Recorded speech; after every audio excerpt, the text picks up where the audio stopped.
Hello guys, good evening. दोस्तों, आज कुछ कारणवश आपकी जो लाइव क्लासेस थी नहीं हो पा रही है, तो हम सोचें कि 2-3 क्वेश्चन का रिकॉर्डेड क्लासिंग दे दिया जाए मेरे भाई, ठीक है।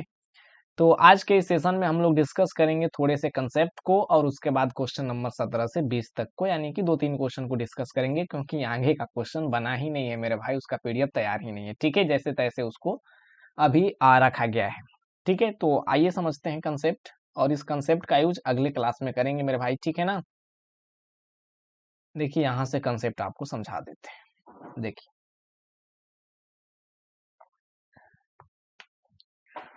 ये बात तो आपको पता होगा कि ए अनुपात बी समानुपात सी अनुपात डी है। तो इसका मतलब होता है कि ए बट्टे बी बराबर सी बट्टे डी। सबको पता होगा, शुरुआत से ही आप लोग पढ़ते आ रहे होंगे। इसी में बहुत तरीका से क्वेश्चन आपसे पूछता है। अगर पूछ देगा कि ए बी सी का चतुर्थ समानुपाती, यानी फोर्थ प्रोपोर्शनल चतुर्थ समानुपाती अगर यक्स है, तो यक्स का मान आपसे पूछ देगा, ठीक है। तो कैसे निकालेंगे मेरे भाई? तो ए अनुपात बी समानुपात आपको सी अनुपात यक्स है, तो ए बट्टे बी बराबर सी बट्टे डी, यानी कि सी बट्टे यक्स हो जाएगा।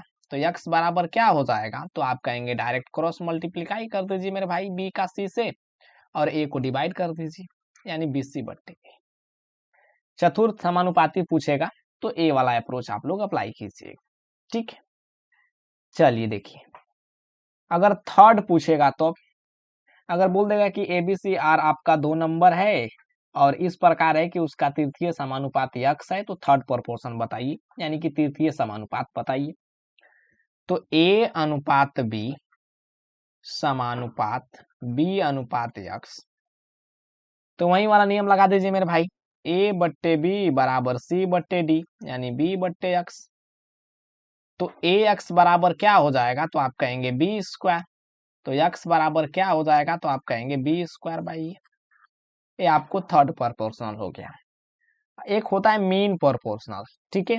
मीन प्रोपोर्शनल कहने का मतलब आपका इसका मीने प्रोपोर्शनल समझिए, उसको हिंदी में द्वितीय समानुपात ऐसे करके लिखेगा, ठीक है ना। तो इसका तो सबको पता होगा कि ए अनुपात एक्स समानुपात यक्स अनुपात बी।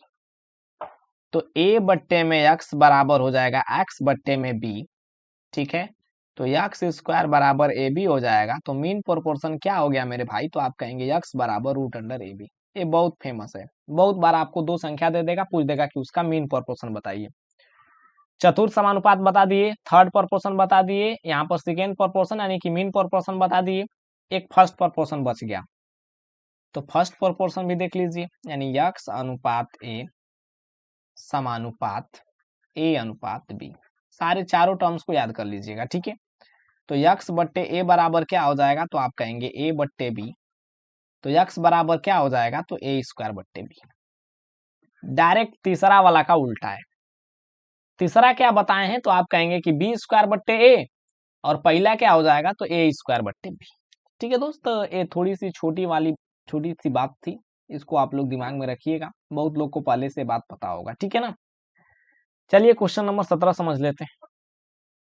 क्वेश्चन नंबर 17 बोल रहा है कि ए और बी की आय का अनुपात 2:3 है, और उनके व्यय का अनुपात 1:2 है। यदि बी का 90% व्यय ए के आय के बराबर है, तो ए और बी के बचत का अनुपात आपको बताना है। देखो भाई, ए है और यहाँ पर बी है। इनकम का रेशियो दे चुका है, इनकम का आपको रेशियो दे चुका है 2:3, ठीक है। और यहाँ पर एक्सपेंडिचर का भी रेशियो दे चुका है, यानी कि खर्च का भी रेशियो दे चुका है 1:2। लेकिन एक कंडीशन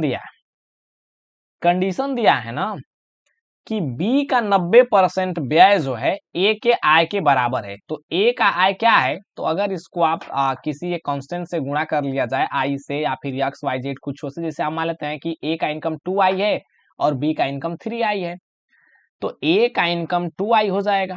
और इसको बोल रहा है कि बी के 90% व्यय के बराबर है, तो एक्सपेंडिचर को भी हम मान लेते हैं कि ए का एक्सपेंडिचर 1 यक्स है या फिर 1 ई है और बी का 2 ई है, कुछ हो मान लीजिए दोस्त, आपके ऊपर डिपेंड करता है, ठीक है ना।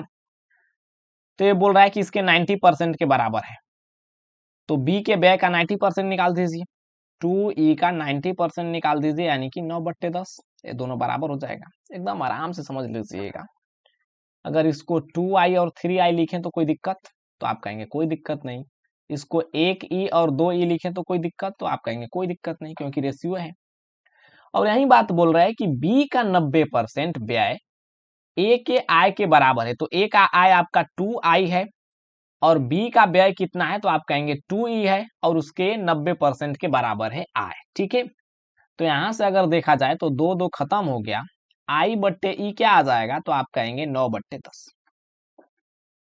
यानी आपका इनकम से एक्सपेंडिचर का रेशियो आ गया 9:10। जबकि क्वेश्चन में ऐसा नहीं दिख रहा है, तो क्वेश्चन में ऐसे नहीं दिख रहा है तो हम क्या करते हैं कि इनकम में 9 से गुणा कर देते हैं और एक्सपेंडिचर में 10 से गुणा कर देते हैं, बराबर हो जाएगा मेरे भाई, ठीक है। उसका अनुपात 9:10 हो जाएगा, तो हो जाएगा 9 दूना के 18 आई।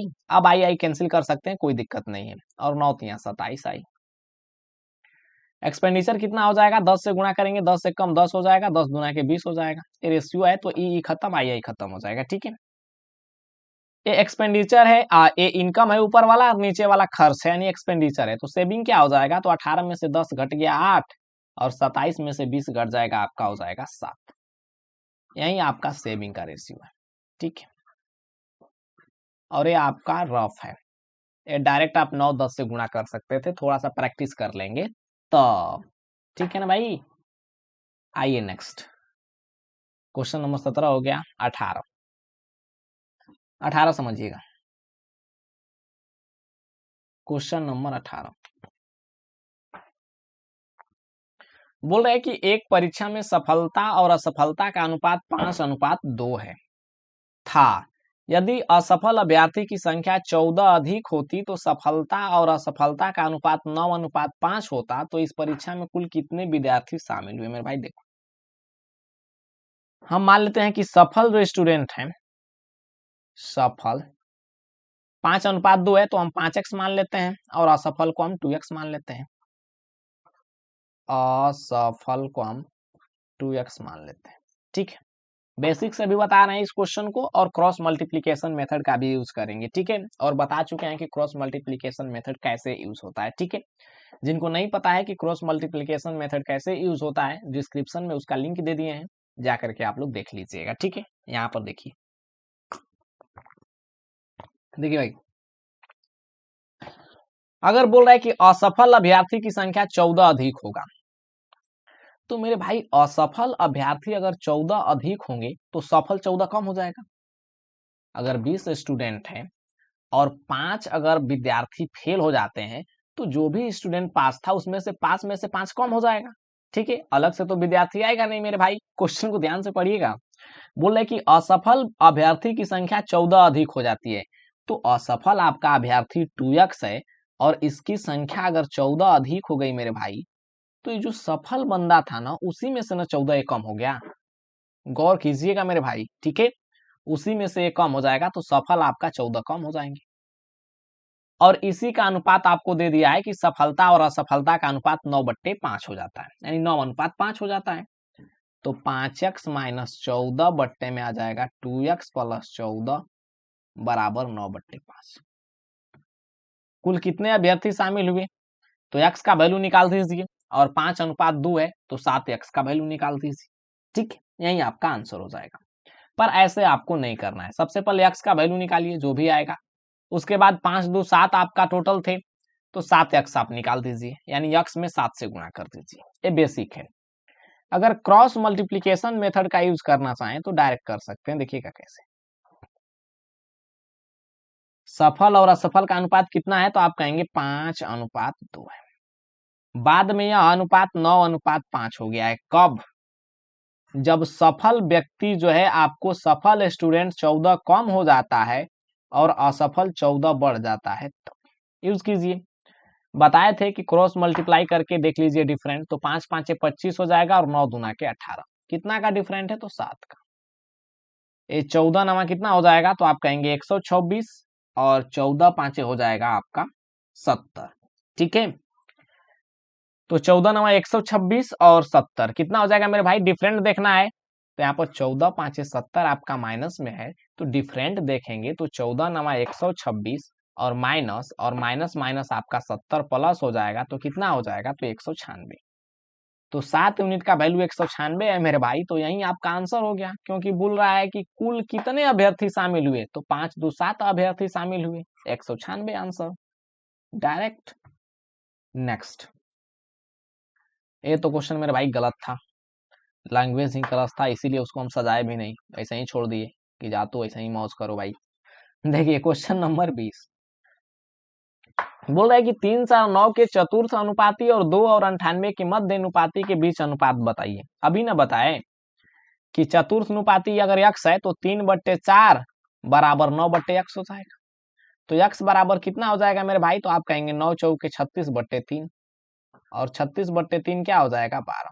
थ्योरी में बताए हैं, इसीलिए बोलते हैं कि थ्योरी अगर तनिक सा भी थ्योरी बताते हैं तो उसको गौर से देखा कीजिए, क्योंकि उस पर बहुत भयंकर भयंकर क्वेश्चन सॉल्व होता है। ठीक है, 2 और 98 का मध्य अनुपाती यानी कि मीन प्रोपोर्शन, तो मीन प्रोपोर्शन क्या बताए थे मेरे भाई, तो मीन प्रोपोर्शन बताए थे √a/b, यानी √2 मल्टीप्लाई बाई 98।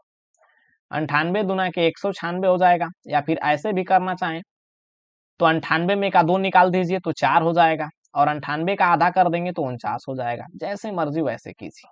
ठीक है, यानी 4 से बाहर निकल गया 2 और 49 से बाहर निकल जाएगा 7, यानी कि 14। और इतना आपको नहीं करना था, 98 दुना के 196 होता है, 196 का वर्गमूल आपका 14 होता है। ठीक है, तो बोल रहा है कि अनुपात क्या है, यानी कि 3 4 9 के चतुर्थ अनुपाती और 2 और 98 के मध्य अनुपाती का अनुपात बताना है। तो 12 और 14 का रेशियो लेना है, तो 12:14 क्या हो जाएगा मेरे भाई, तो आप कहेंगे 2 6 के 12 हो जाएगा और 2 7 14, 6:7 आपका राइट आंसर हो जाएगा। ठीक है ना दोस्त, तो कल से इन सब क्वेश्चन को डिस्कस करेंगे, नहीं बोले कि अभी से क्वेश्चन एक भी सजाया नहीं गया है, तो 21 से स्टार्ट करेंगे कल से। और कल थोड़ा सा ज्यादा क्वेश्चन कराएंगे मेरे भाई, क्योंकि नंबर ऑफ क्वेश्चन नहीं बढ़ाएंगे तो कैसे काम चलेगा यार, बहुत क्वेश्चन है रेशियो में। ठीक है, थैंक यू वेरी मच।